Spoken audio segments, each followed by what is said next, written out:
Olá, tudo bem? Boa tarde, seja bem-vindo, seja bem-vinda. Está começando o programa Vozes da Cidade, aqui na sua TV Evangelizar, direto do nosso estúdio para Maringá, para mais de 40 cidades, em canal aberto. Isso que é bom lembrar. Você sintoniza aqui em Maringá, em mais de 40 cidades, a nossa TV Evangelizar, 31.1 em canal aberto aí na sua televisão. E também pelo nosso YouTube, TV Evangelizar Oficial, são 2,5 milhões de inscritos. Já passou, já vi que já passou.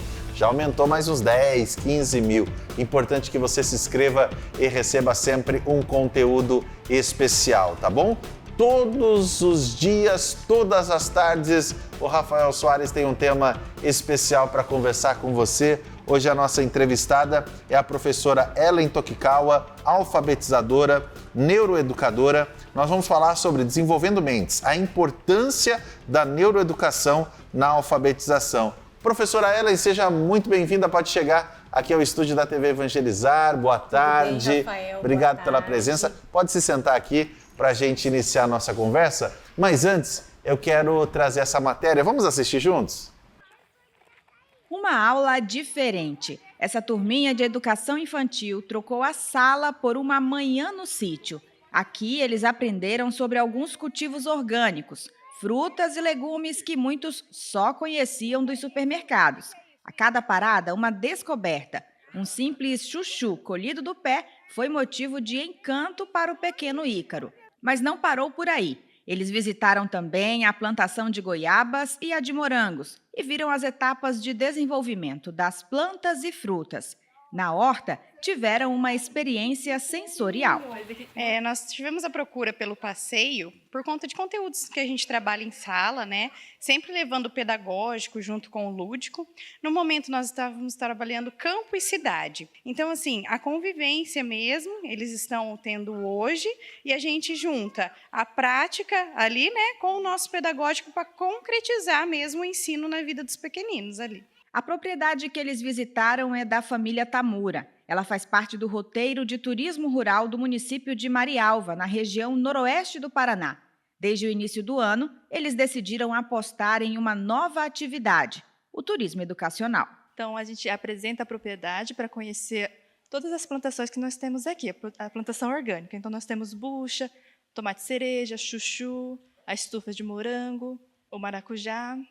Então, as crianças vêm aqui, conhecem a propriedade, como que é o pé de goiaba, como que ela dá a fruta, como começa com a flor, a relação das abelhas com a polinização e a preservação do meio ambiente. Então, toda a nossa propriedade ela tem um selo de sustentabilidade também. A atividade tem sido apresentada às famílias como uma oportunidade de explorar todo o potencial das propriedades e fomentar as diversas modalidades de turismo na região. Nós temos 16 propriedades dentro desse circuito.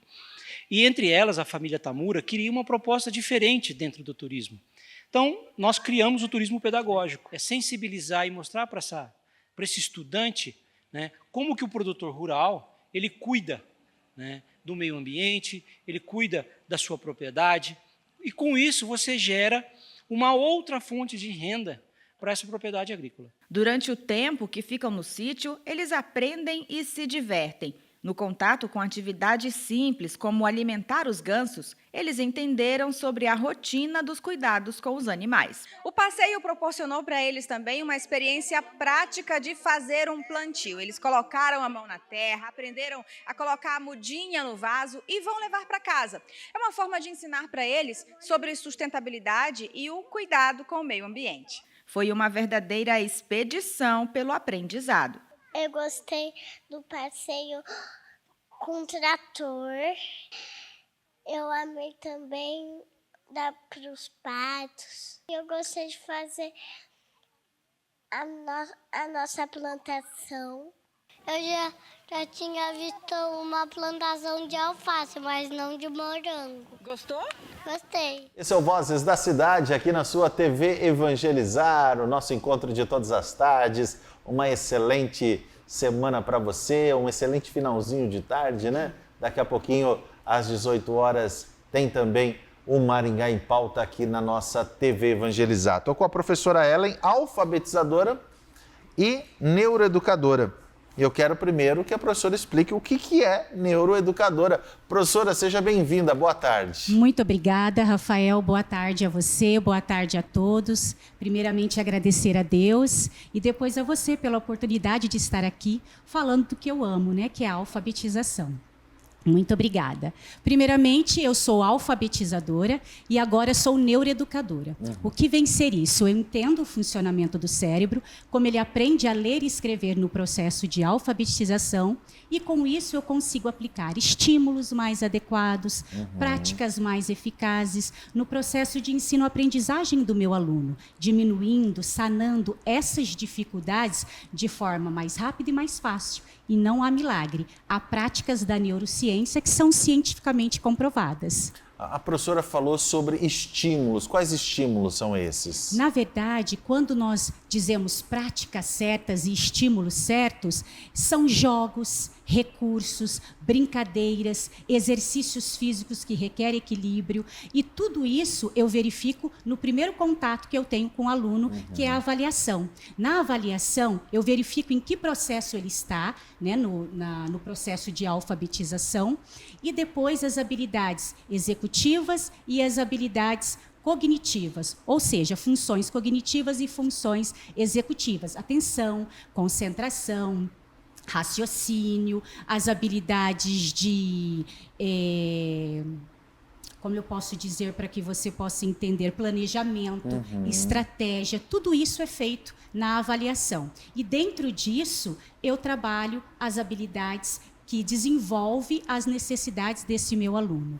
Daí cada aluno, né, a gente sabe, tem uma característica, tem um tempo, e daí para ele aprender a ler e escrever, você vai utilizando métodos que vão ajudando esse aluno a ler e escrever de uma forma muito mais leve, muito mais tranquila. Exatamente, porque eu utilizo, como eu disse, práticas comprovadas pela neurociência. Para você ter uma ideia, antes de iniciar qualquer atendimento meu, uma aula minha no meu espaço, eu começo com exercício físico que requer equilíbrio. Por quê? A mesma área que cuida do equilíbrio físico, cuida do equilíbrio emocional. Então, eu já equilibro o meu aluno emocionalmente. E algumas dessas atividades já ativam a área de atenção por 40 minutos no cérebro do meu aluno. Olha só. Quando nós conhecemos o cérebro, nós sabemos quais áreas queremos atingir no cérebro do nosso aluno. Então, um pular corda, um pular amarelinha, um pular de uma perna só, um agachamento, pulando igual sapinho. Tudo isso eu ativo a área de atenção no cérebro por 40 minutos. Então, é algo que você precisa entender para colocar em prática. Então, é bem interessante porque dá muito certo. Ainda mais nesse retorno às aulas, né, que começou faz pouco tempo, essas descobertas, professora, da neurociência, elas são, então, muito relevantes aí para a área da educação, Com né? certeza. Por exemplo, o andar de costa, eu ativo a área de memória. E não precisa ser 30, 40 minutos, para você ver que as práticas e os estímulos da neurociência são viáveis tanto para aulas particulares como para salas de aula, porque apenas 20 segundos você consegue já ativar essa área de atenção, você já consegue equilibrar o seu aluno emocionalmente. E isso, assim, é muito interessante, porque a neurociência traz práticas e estímulos viáveis para todos nós, para o nosso cotidiano, né? Porque hoje um dos grandes problemas é justamente esse, a falta de foco das crianças, né? Principalmente com o uso da tela, né? Isso. Exatamente. Nós temos aí uma descoberta da neurociência que ela traz isso, né? Quando nós escrevemos à mão, nós ativamos mais ou menos 1.212.000 áreas de conexões neurais. Quando nós digitamos, apenas 70. Então, veja como nós precisamos das práticas antigas para que nós possamos aí desenvolver o nosso cérebro, né? Nós vamos até entrar nesse tema, mas eu já em outros programas, mas eu até aproveito já conversar com a professora um pouquinho sobre isso. Essa legislação de também retirar aí os celulares das escolas, isso vai beneficiar bastante também. Com certeza, porque, na verdade, não é o uso da tela, é o uso excessivo, né? Que muitas vezes a família não tem controle. Então, eu acho que vai ser bastante benéfico para o aprendizado de todos. A nossa conversa continua, tá? A professora Ellen Tokikawa, ela é alfabetizadora, neuroeducadora. A gente está falando, gente, sobre a importância da neuroeducação na alfabetização, né? Desenvolvendo as mentes, ainda mais nesse início de ano, tanta coisa acontecendo, é importante que você possa prestar bastante atenção nesse conteúdo que a gente está trazendo para você. Vamos fazer o seguinte, eu vou para um rápido intervalo, daqui a pouquinho eu volto aqui no Vozes da Cidade, na nossa TV Evangelizar. É rapidinho, volto já.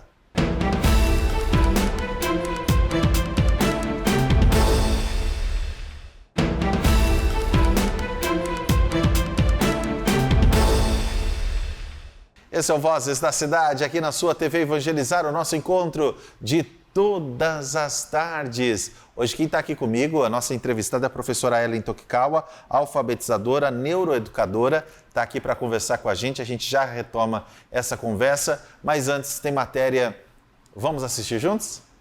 A língua portuguesa é uma das mais ricas do mundo em termos de regras gramaticais e é também uma das mais desafiadoras. Por isso, erros frequentes acabam se tornando comuns até entre os falantes nativos. No sentido de quando usar crase, quando usar ponto final, vírgula não digo nem tanto, mas em sentido de pontuação, hífen, esse tipo de coisa. Eu acho que principalmente na parte de digitar ou escrever texto, os porquês, textos que a gente não pode usar em primeira pessoa. Mas por que a língua portuguesa é tão difícil?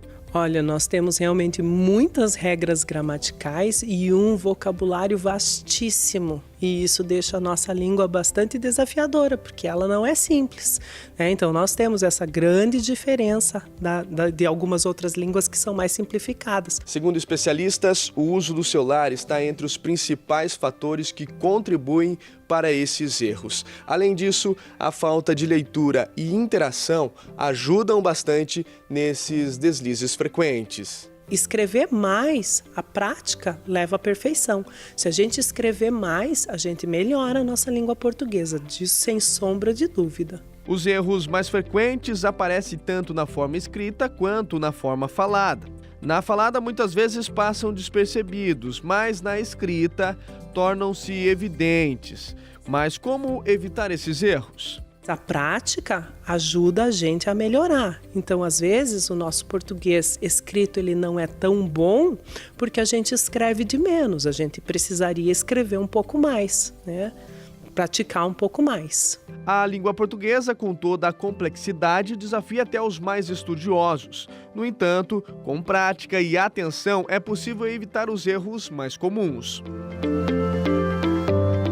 De volta aqui na TV Evangelizar, coloca para mim a previsão do tempo para amanhã aqui na nossa cidade, na nossa região, para você também conferir a previsão do tempo aqui no Vozes da Cidade. A professora Ellen está aqui, alfabetizadora, neuroeducadora, está conversando com a gente sobre algumas questões. E aí, professora, estou vendo aqui um questionamento que como a professora ajuda os alunos a entender como o seu cérebro aprende e como eles podem otimizar o seu próprio aprendizado. Como que isso acontece? Na verdade, é como ensinar a ler e escrever. É aos poucos, na prática, né? Por exemplo, quando ele consegue concluir uma atividade de registro ou até mesmo um jogo que ele tem dificuldade, né? Então, quando ele consegue, eu falo para ele que quem treina o nosso cérebro, que é a máquina do aprendizado, somos nós. E como nós treinamos o nosso cérebro? Quando nós lemos coisas boas, quando nós assistimos, ouvimos, fazemos coisas boas. Assim, nós teremos um cérebro positivo. Porque muitas vezes, Rafael, o aluno chega no meu atendimento com baixa autoestima, né? Ele diz que é burro, muitas vezes eu já ouvi isso, que não consegue, que não vai conseguir. E sempre com essas orientações eu mostro o cérebro, digo que ele é a máquina do aprendizado, dou orientações passo a passo, para a família também, porque, na verdade, o ambiente em que ele vive é com a família. E nós sabemos que hoje, pela neurociência, né, o ambiente prevalece a genética.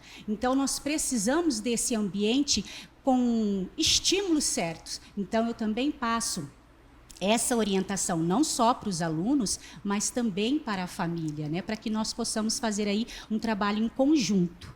Outra coisa que eu gostaria de retomar também, eu falei da questão dos estímulos, das práticas certas, e disse que andar de costa ativa a área de memória. E exatamente na China tem muitos parques que só é permitido a entrada de pessoas andando de costas, justamente porque ativa a área de memória. Assim ajuda muitas pessoas também com a doença de Alzheimer.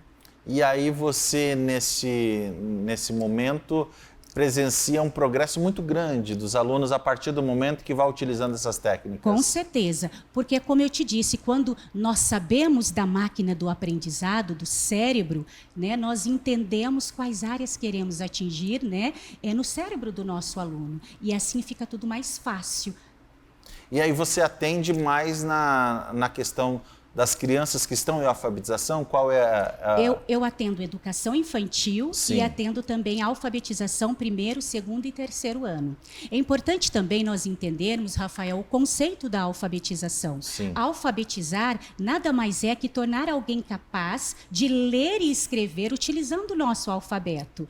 Entendendo também que a alfabetização ela não é um processo natural como o processo de fala, onde nós colocamos uma criança num ambiente que fala e ela passa a falar convivendo com o idioma todos os dias. A alfabetização precisa ser ensinada. Por isso, alfabetização vem de alfabeto. E o nosso alfabeto foi inventado. Por isso, nós precisamos ensinar com uma instrução fônica, explícita e sistemática. O que vem ser isso? Instrução fônica, essa relação de letra e som que o cérebro faz para aprender a ler e escrever.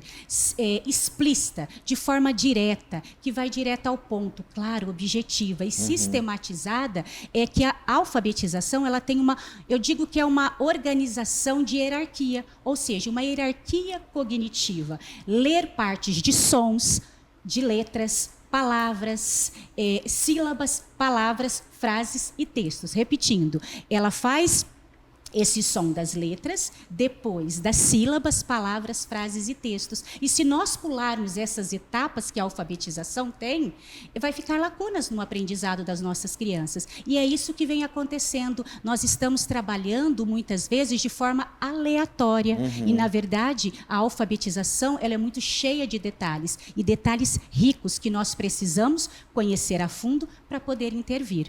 E o papel das famílias aí também é muito importante, porque, como você disse, você recebe o aluno muitas vezes com uma baixa autoestima muito grande, muito né? Grande. Às vezes, um familiar, o pai, a mãe ou alguém do convívio daquela criança dizendo, olha, você não consegue, olha seu amiguinho, como que ele consegue escrever bonito e você não aprende, mas o que está acontecendo com você? E aí a criança vai somatizando tudo isso, dizendo que ela não é capaz. Perfeito. Né? E, na verdade, muitas vezes foi a prática ineficaz né, que aconteceu com esse aluno. Então, nós precisamos entender a alfabetização a fundo para podermos intervir. Para você ter uma ideia, o Brasil está como um dos últimos países em relação às habilidades básicas de leitura. Nós estamos sendo comparados com países de guerra, como o Irã, estamos junto com a África do Sul, e tem uma reportagem, que também é comprovada cientificamente, que nós levaremos 260 anos